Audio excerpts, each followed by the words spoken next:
Welcome to episode 6 of the Fight Night Forecast with Justin and James, where we highlight, recap, and cover all things boxing. How you doing, Justin? I'm good, my man. How are you? Good. Thank you. So yeah, this week, Memorial Day weekend. Happy Memorial Day to everybody. Hope you guys have a chance to get together with family and remember the people we've lost along the way. Not a crazy big weekend for boxing, but we had quite a few good cards. Golden Boy card over in California. We had Rocha versus Young. Rocha got the stoppage. There's one guy I follow on Instagram, Eric Priest. He just moved, I believe, 10-0. Yeah, he just actually this is his first fight with Golden Boy, so they put him on that card. That was pretty cool. And there was a couple other featherweight fights, right, James? Michael Conlon over in Ireland unfortunately got stopped. Got KO'd by a pretty vicious right uppercut. He was in there with a power puncher. So we'll see what's next for him and how he bounces back from that loss. And then in the UK, we had the Lee Wood versus Lara rematch. That was kind of the other side of the coin where the boxer came away with that victory.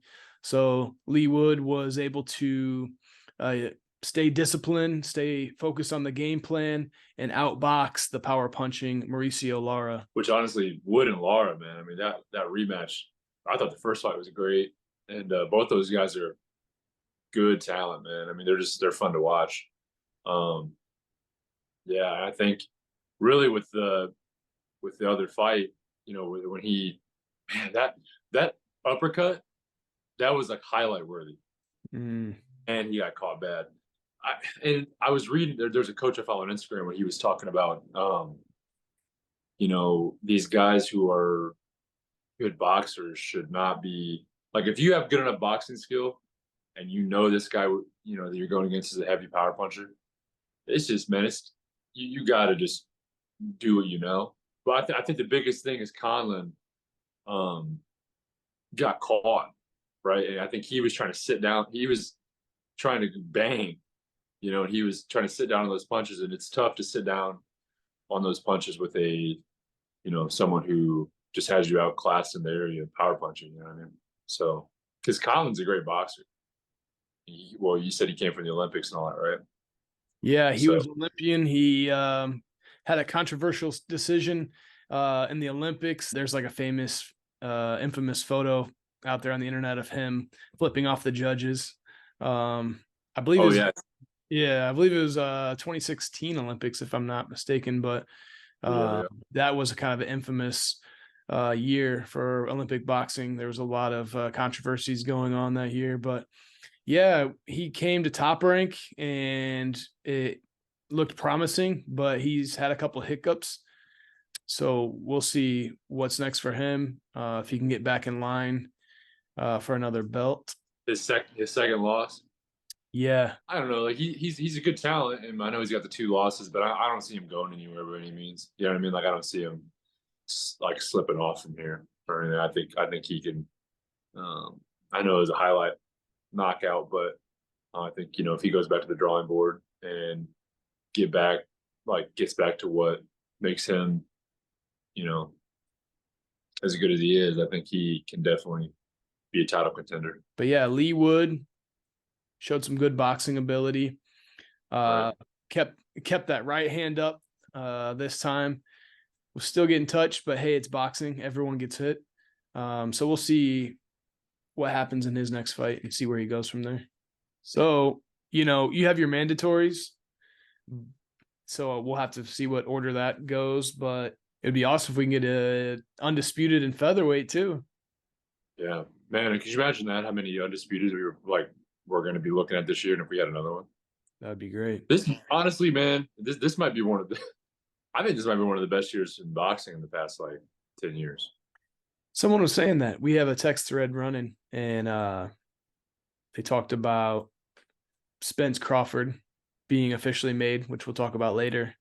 But that on top of all the other fights that have happened and are going to happen this year, one of our buddies said, man, this might be the best year we've had in boxing in a long time. Yeah, I'm telling you, man. I mean, it's just from the big names alone, and then on top of just the amount of talent we have in boxing right now, where everybody's, it seems like everybody's fighting each other, and I mean, even these like lower level cards, you know what I mean? Per se, I mean, they're producing highlight reel knockouts and, great unification bouts. And I mean, I don't know. I'm excited, man. I've liked this year so far in boxing. I don't know. I like where everybody's at. I like how I like a lot of the prospects this year. I like the jumps they're making. I think it's great, man. I think it's fun to watch. What a fun year to start a podcast too. All right, question of the week. Last week, pretty hype, man. We got quite a bit of buzz, man. People were hitting us up. People were commenting on the channel. Thank you guys so much for that. Keep commenting and sharing your opinion with us because it helps us more than you know. Gives us a little bit of chance to interact with you guys. We love any chance we can get for that. So, question of the week. I'm gonna give y'all 4 lightweights. We know the lightweight division is stacked right now, and I want you guys to rank them. Who you think beats who? Who you think's the better boxer? Who do you think's better in general? So I'm gonna give you guys Vasily Lomachenko, Devin Haney, who's the current undisputed champ, Tank Davis, and Shakur Stevenson, who's new to the 135 division. So yeah, tell me what you guys think in the comments. Me and James will give our beautiful opinions really quick on what we think. James, go ahead. Let me know what you think. Those 4. That's a great question. It kind of reminds me of the 4 Kings back in the 80s, and how I personally really, I'm a big fan of Roberto Duran, and, he could arguably be one of the best lightweights of all time, but with the likes of, Sugar Ray Leonard, Hagler, and Hearns. So he was a little undersized for the division. The reason why I bring that up is because I see some parallels with Lomachenko. Yeah. So, years down the road from now, we might be talking about one of the greatest featherweights to ever live, Vasily Lomachenko. But right now he's in the lightweight division with bigger guys, and it kind of levels the playing field a little bit. He makes him more human. So I like that parallel there. But as of right now in that division, 135, man, talented kids.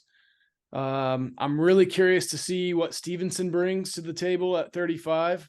A lot of people have a lot of high hopes, and definitely well-deserved. I would have to rank him pretty high up there. Tank, dangerous puncher, good boxer too, but has explosive power. Vasily Lomachenko, we touched on that. And Devin Haney, your undisputed champ right now. Great jab, great distance. Man, if you put a gun to my head and I had to pick right now, I would probably say number 1, Stevenson. Okay. Number 2, Davis. Okay. Number 3, Lomachenko. Number 4, Haney. Okay. Which is funny because Haney is your undisputed champ right now. Yeah. And Haney just beat Lomachenko. But I think if you right now put Lomachenko and Devin Haney in a ring 10 times, I think Lomachenko comes away with those victories more than not. All right, so I'm sharing your opinion here with Stevenson's like one of my top 3 favorite fighters. So I'm gonna go number 1. I'm gonna go Shakur. Number 2, I'm gonna go with Loma. I'm gonna put Loma number 2 up there. I think that he had a few surgeries and hiccups and whatnot. I think that kind of made him look a little more human. And I don't know. I just think his skill wise and boxing ability, he's up there, And then I'm gonna go Davis, just because I don't want to say Davis hasn't fought a lot of talent, but I mean, really, if we really look at it, Davis, high caliber wise, he's fought, Leo Santa Cruz, and then he fought Barrios, not a lightweight. His win over Garcia was obviously good, and I think I would say Pitbull Cruz might be the best 135er he's beaten, really, at the end of the day. So I'm gonna go Davis, and then I'm gonna go. I share your opinion too. I like Haney a lot, man. I don't, no disrespect to Devin Haney, but I think Haney just has a lot, like his style. There's a lot that he could add on to it to make him um, that next tier. And I love a good jab. I love great boxing ability. So I mean, Devin's still up there, and being the fourth in that division is not by any means like bad, So yeah, so I'd go, yeah, Shakur, Loma, Tank, Haney. Tell us in the comments below what you guys think. You can tell us our opinions trash, whatever. Just let us know. Talk to us in the comments. Tell us, hey, y'all are idiots. Whatever you want. So, but yeah, I don't know. I think there was a lot of controversy too that I was reading about, like, who got to fight Loma or whatever. They were saying that. I think you actually brought it up in a past podcast when you were saying that, Mayweather was like, hey, bro, we're not going to fight Loma yet, or whatever. And there's a lot of controversy behind that, where Mayweather, they're trying to say Mayweather was picking his fights, and trying to keep him safe and keep that record safe or whatever. But interesting enough, Floyd was saying like, hey, look, I don't want you to fight him that early in your career. But Tio fought him early, way early in his career. I mean, Tio was like 22 when he fought him. And then Devin, 24, just fought him. So a lot of people were saying, like, if those two could have fought him at that age, why could Davis not fight him? So everyone's kind of thinking to themselves, like a lot of boxing media is thinking, we're never going to probably get that fight when we could have got that fight 5 years ago, probably, if Floyd hadn't, said, "No, we're not going to do that just yet." Openly came out openly said, "We're not going to do that just yet."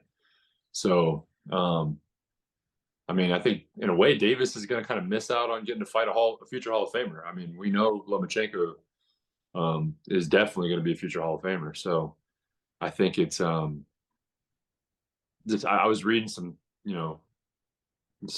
stories behind that thread, and I was like, that's kind of interesting why they decided to not give Davis that shot. I mean, who do you think? I mean, theoretically, I hate to do this. Like, who do you think would win out of a fight that may or may not happen? But I mean, realistically, what do you think? Like, stylistically, how do they match up? Yeah, back in the past, I would say at 26 or at 130, and younger age, I would like Loma. At 135, present day versus Tank. That's interesting. Yeah, I mean, it really is. I don't know. I mean, because Tank's got that power punching style, and I think in a way that come forward style is like, I don't want to say Loma's bane of existence, but in a way it is. You know what I mean? Because like Loma has that come forward style, obviously, with a lot of angles and movements. But I think that's how Tio ended up beating him. Tio was coming forward a lot, and I think Loma. I think Loma thrives on the defensive fighters. So I think Haney had to switch his game up a little bit. Mm-hmm. Beat Loma. There's no way that like Haney could have just fought how he fought Kambosos or any of those guys before and beat Loma. There was no way you'd be able to do that because Loma's like perfect. I mean, you want to be a defensive fighter? Too easy. I'll out angle you in every direction, So yeah, I'm not the biggest like Bill Haney fan or whatever, but yeah, the Team Haney, great adjustment, great game plan. Yeah, they didn't do their typical keep you at the end of the jab and hold type of game plan. They were in there taking risks, throwing right hands to the body. And yeah, we talked about that last week, but so yeah, respect to the smart game plan. Interesting enough, I don't want to spend too much time on this, but interesting enough, could be all talk, but I thought I saw something about some calling out Devin Haney, or Team Haney called out Regis Prograis, probably arguably the most dangerous guy at 140. So I don't know if that was all talk or what, but I thought that was pretty interesting. So that might be it. You know, he might be moving up. I don't know if he's going to stick around at 135 or not. Yeah, I'm not sure what keeps him at 135 at this point. You know, I think maybe a Shakur fight or a Davis fight keeps him at 135. I think other than that, he moves up, starts his 140 campaign, I would say. Yeah. And the Davis has come out and said the only two fights he's even looking at right now is either versus Haney or Shakur. So then that's from the horse's mouth right there. That's from Tank himself. He said that. So man, either one of those fights would be amazing. I'd like to see, you know, if either those actually get made next, or if he has to fight, you know, the mandatory, or I wouldn't even be mad to see like a Pitbull Cruz rematch or something. You know what I mean? Like, I'm not mad at any of that. So any Davis fight, I would say, is going to be a fun fight to watch. What's going on, y'all? Thank y'all for tuning in to the podcast so far. Just want to take a minute to shout out our sponsor, Young Winston. They sent us these awesome hoodies. They sent us a little bit of other gear. Got this wallet. I think it's great. I love it. I actually switched my own wallet and use this. Really easy to use, sleek, nice, easy in and out of your pocket. Pull your cards out easy. I love it. They also have things like the old wrist chains. They have a backpack that I also use. It's got a very, very nice, convenient USB port so you can charge your laptop and stuff. It's great. Sleek, durable leather. Love it. Yeah, they gave us a discount code LTR5 for 5% off the entire site, whatever you want. Let's get back into the podcast, guys. Thank you for tuning in. All right, y'all. Now we're about to transition into upcoming fight news. So we got a couple bouts next weekend. We got Clarissa Shields fighting. She's fighting Cornejo. I don't know much about Cornejo. I don't know. I mean, at this point, is anybody a dangerous fight for Clarissa Shields? I don't know. Maybe she upsets her. And then we have Adrian Broner next week. He's fighting Bill Hutchinson. So it's cool to see Broner back. Not too hyped on the fact that it's a pay-per-view. You know, I'm not sure how many numbers that's going to do. Everyone was kind of hating on the Haney Loma numbers this past weekend, but I'm not sure that Broner is going to even come near matching that. But it's good to see him back in the ring. I know he had a lot of personal issues and whatnot that he's come out with. So just good to see a very, you know, talented guy who, you know, is not necessarily out of his prime by any means. It's good to see him back and getting his feet wet in the ring and doing what he loves. You know what I mean? So, and getting a paycheck. When's the last time he fought? He needed a paycheck bad. It's been a minute since he fought. And June 10th, the following weekend, we have the much anticipated Josh Taylor versus Teofimo Lopez at 140 for Taylor's belts. So definitely a lot of eyes on that. What do you think of that fight? Another undisputed. Yeah, right. 2023 is looking good, man. Yeah, it's gonna be a big fight, man. I think it's gonna be good. We'll obviously go more into it. I believe we have a special guest coming on that episode, so that'll be next week. We'll do some deep analysis on that. So also on June 10th, we got Sonny Edwards and Andres Campos. That's for an IBF flyweight title. That's gonna be pretty big. June 10th also we have Jaime Munguia and Deverenchenko. Obviously, that's not for any titles or anything, but Deverenchenko, he's tough, man. He fought Jermall Charlo. Yep, Triple G as well. Yeah, and Triple G. 17th, we got 17th of June, that is, rather. We have Prograis and Danielito Zorrilla, looks like. There's just a couple more here seeing. We have Tim Zhu and Carlos Ocampo. Obviously, we wanted the, Tim Zhu, little Charlo, Jermell Charlo. But Charlo injured his hand, and I believe he's rehabbing that. So hopefully we'll see that in the future. I think it's coming up. I think he's his rehab's going well. 24th, we got Edgar Berlanga back. He's fighting Jason Quigley, and Berlanga's coming off that year-long suspension for biting that guy's ear in New York. And then yeah, July 1st really. We'll stop there. But yeah, July 1st we got the big ESPN Plus card with all the top ranked prospects on it. Jared Anderson and Tiger Johnson and all those guys they're fighting. So yeah, got some big fights coming up in the next month. Nothing to sleep on for sure, and we'll just keep giving us things to yell at you guys about on camera. So we got some upcoming news. James, what's the word, brother? What's Yeah, up with all this upcoming news? absolutely. The big news that dropped, Spence and Crawford, it's official, coming in July. That's right around the corner. So there's tons of jokes in our text threads and online about, I'm not going to believe it until I see him in the ring, or I'm not going to Yeah. believe it until I see someone's hand raise, or I'm not going to believe it until I see the post-fight press conference. Right. But yeah, man, we have a date finally. So I know Spence has had a heck of a few years, getting thrown from the Ferrari. I believe he had like a torn retina or something crazy, detached retina. But yeah, man, so finally we're here. I'm excited. So that was the big news that dropped. Yeah, for sure. I mean, I'm hyped about it too. I'm a big Spence fan. So obviously we'll go into some deeper analysis on that down the road. I think, man, there might be a couple episodes worth of deep analysis.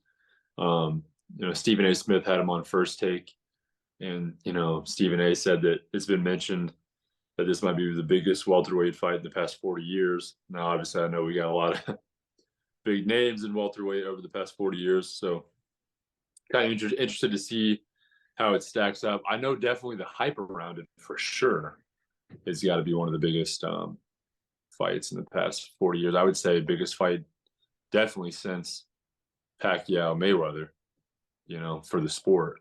Yeah, I think it's going to be, man, like it's going to be exciting. Two guys that are I would say still in their prime, which I'm hating a little bit, man. All right.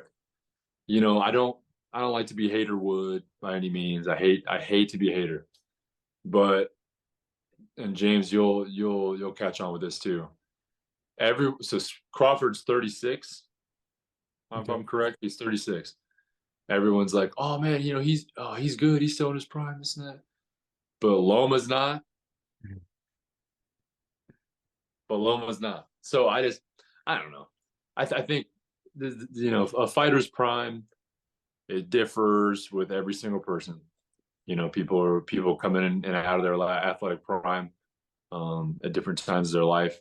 So maybe Loma might be on the back of end of his prime, and Crawford could be too. But I will say this though, I like that these guys are fighting where they're at now, and they didn't wait like 2 more years. Because both guys, Spence is, I believe 33, could be coming up on 34, and Crawford's, yeah, I believe I want to say he's 36. I was reading something about that with him and Loma, but yeah, I think it's gonna be good, man. Both guys, and the beauty of that at that age, is I feel like you just like you're not out of your athletic prime, but you have so much knowledge in the game too. Because someone was saying like, man, I wish they would have fought back in their 20s, but they might not be the fighters they are now today. How good they are, how each guy has their style locked in and they know what they're doing. They're you know they've been battle tested, right? We've seen them fight tough guys. We've seen them both fight Sean Porter. So it's like, I don't know. I think I'm happy with the where we're getting them now, as opposed to seeing them at like 24, 25, 26. I think. Yeah, You know, which yeah, wouldn't have happened because a lot of people forget that Crawford came up. I mean, he started at 35 yeah, and he made his way up. So yeah, I think the timing is right. Dangerous fighters. Again, like call me a casual or whatever you want to call me. I love some action. So to me, this is going to be a more exciting fight than a Mayweather Pacquiao. These guys are dangerous. I mean, we've seen what they've done in the ring. I mean, Spence is a power punching, he's a body snatcher, breaking orbital bones and all that, and Crawford's right. no slouch either. Yeah, he came up from a lighter weight, but man, his accuracy, his creativity, his versatility, he's got power in both hands, switch His hitter. ability to switch. Yeah. His Absolutely. ability So dangerous to, guys, dangerous guys. And so it's going to be a hype fight. I'm glad it's finally made. yeah. Yeah. So obviously we'll have a lot more on that as it comes closer. I believe the date's July 29th, right at the end of the month. I think that the same week we have NUA and Fulton too, right? Man, like they're just stacking these up for us. I love it. I love it. That's gonna be a big fight too. With those guys, it got postponed. It was supposed to be, I think, right around this time or in April or something. But Yeah. somebody, yeah, anyway, got hurt, and so they pushed it back. So, um, yeah, that'll come around. That'll be nice. And then we got another big piece of news that came out. Two pieces of news, I guess, with Ryan Garcia. Ryan Garcia has now switched to Derek James, who's also the coach for Errol Spence and Jermel Charlo. So that's pretty cool. I think personally, I think that's a great move for Ryan. You know, I think a lot of people are giving Ryan crap. Oh, he's trainer hopping. Oh, he's not sticking with people.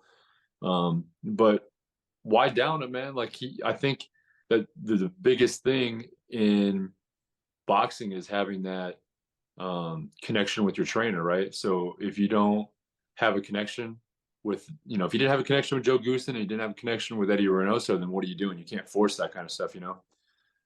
I think that fighter trainer connection has to be one of the most important things when it comes to just being successful in the sport. You know, look at perfect example. Look at Deontay Wilder when he was with Breland.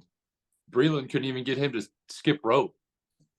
You know what I mean? Like they didn't even like each other, man. So like, and then now he's with Malik Scott, and he's, you know, um, a completely different fighter, man. Like he's working on all kinds of different things.